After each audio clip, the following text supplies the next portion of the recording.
me prometiste la respuesta a una pregunta. Me dijiste que me ibas a decir ¿por qué odiamos? Así que soy todo oídos. Sí, vamos a ver si son más respuestas o más dudas, ¿viste? Porque uno nunca sabe.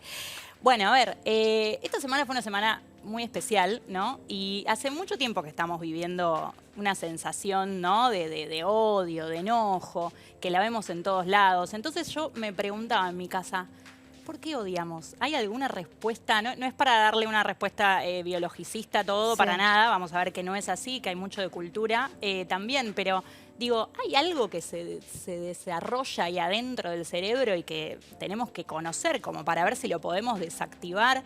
¿Qué es lo que nos pasa cuando odiamos? Bueno, y hay trabajos, como siempre uno googlea y encuentra trabajos científicos de muchos temas y que nos ayudan a justamente construir la paz social, ¿sí? A veces que algunos creen que hay estudios que no sirven para nada, ¿no? Que se hace ciencia y a veces no sirve. Bueno, hay estudios que justamente lo que demostraron fue el circuito del odio, el circuito cerebral del odio, que no es el mismo que el del amor, igual tampoco es lo opuesto, ¿sí? Hay trabajos que justamente lo que dicen que lo opuesto al amor es la indiferencia, no es el odio justamente. Y el circuito cerebral que tiene, que se hizo con uno de los primeros experimentos hace bastante tiempo, ya en 2008, donde se mostraban diferentes fotos a voluntarios, ¿no? Diferentes fotos con personas que odiaban, ¿no? Que tenían una aversión por esas personas y otros neutrales, y justamente veían que, haciéndoles un escaneo cerebral, veían que zonas del cerebro se iban activando con una foto con otra. Y vieron que había una respuesta general cuando vemos fotos sobre personas que, bueno, odiamos, ¿no? Sí. Y se veían diferentes zonas activas que tampoco eran las de, por ejemplo, las del amor romántico, que anulamos el juicio. No, acá estamos atentos a lo que el adversario dice, muestra. No es algo completamente irracional y súper emocional y nada más. Es más complejo ese circuito que el del amor, que el del arrepentimiento, que el de la felicidad, según estos neurocientíficos.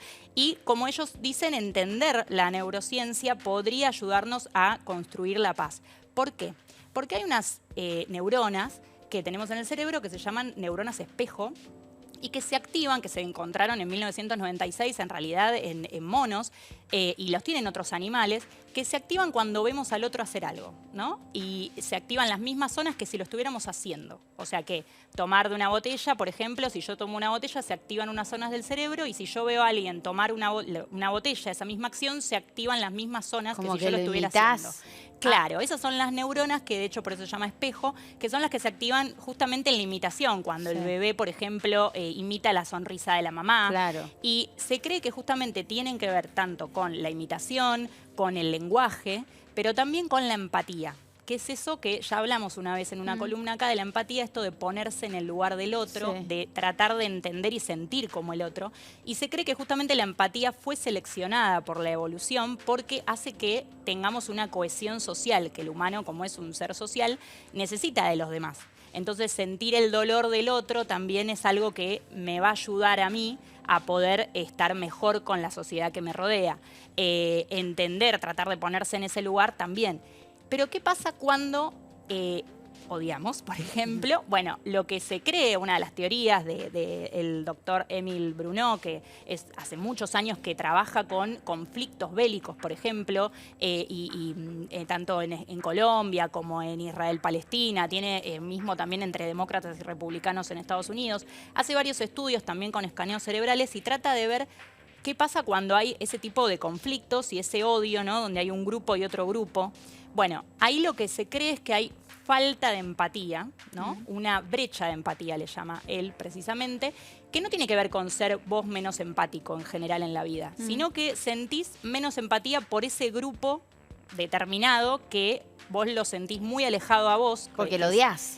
Bueno, porque lo ves muy diferente a vos, ¿no? Y porque además lo más importante... O sea, es una explicación de por qué lo odias. Claro. Lo más importante es que en realidad lo que ven ellos, que tiene mucho que ver con esta brecha de empatía, es la identidad por el propio grupo. O sea, es como que uno se vuelve, o sea, se hace parte de un grupo de pertenencia y se empieza a diferenciar mucho de otro grupo.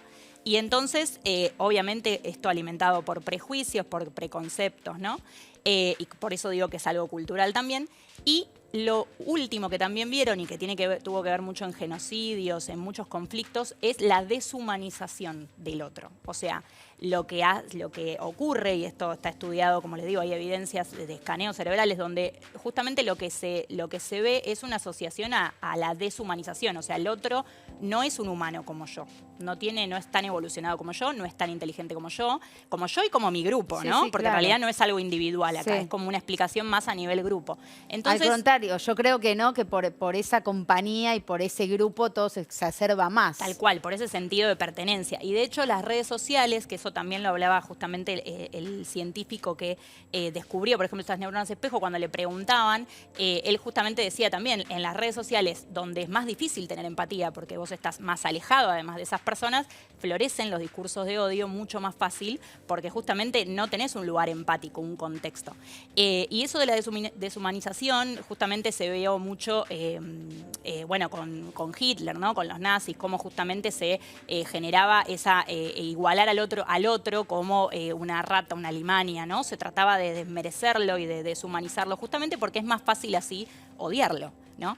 Y ellos, lo interesante es que hay alguna posible solución, hay varias propuestas que ellos hacen a partir de estos estudios de los conflictos bélicos, como les decía, porque la empatía es muy flexible, o sea, no es algo que ya está determinado biológicamente, más allá de que está, se puede modular, así como lo modula la ideología, también la podemos modular para bien.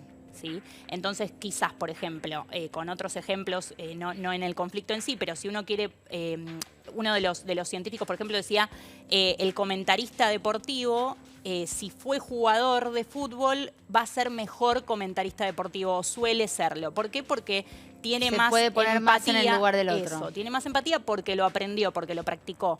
Bueno, acá pasaría lo mismo, o sea, uno puede practicar y aprender la empatía y hacer ese ejercicio, ¿no? Que nos va a costar un montón, sí, pero se puede hacer, entonces no es algo determinado biológicamente, más allá de que tiene una explicación cerebral, porque se ven, como les decía, las activaciones de esas zonas, pero podemos entonces, de alguna manera podríamos acercarnos a terminar con el odio. Y algunos de los estudios que ellos hicieron, por ejemplo, fue mostrar, porque también lo enlazan mucho con el arte, mostrar contenido audiovisual de relatos, por ejemplo, de personas de un grupo. No quiero personalizar qué grupos, pero en un conflicto bélico, personas de un grupo contra personas del otro.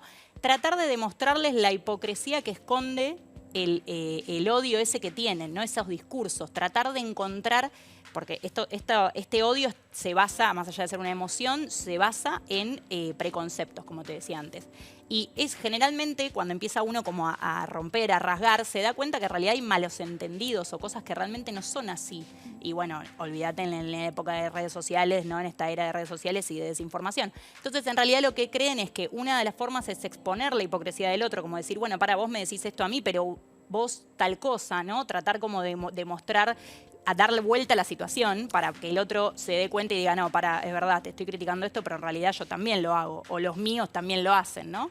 Esa es una de las opciones. Desactivar, como les digo, las ideas preconcebidas del otro, exponer la hipocresía, realizar estrategias colaborativas, acercar ese acercamiento entre los grupos.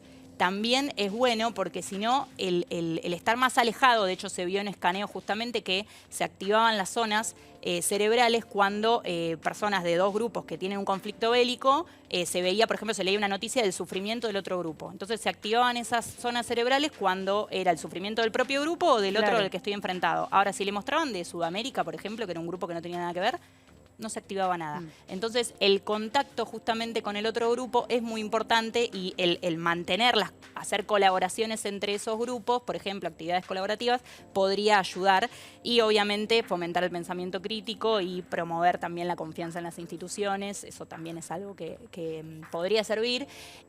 No sé si ayuda de algo esta columna, pero yo creo, pongámoslo como una catarsis mía de esta semana. Por lo menos es el deseo, ¿no? Que dejemos de odiar tanto y vayamos camino a la paz. Ojalá que se pueda lograr. Desde la ciencia dice que se puede, así que tengamos un poco más de fe. Confiemos en la ciencia.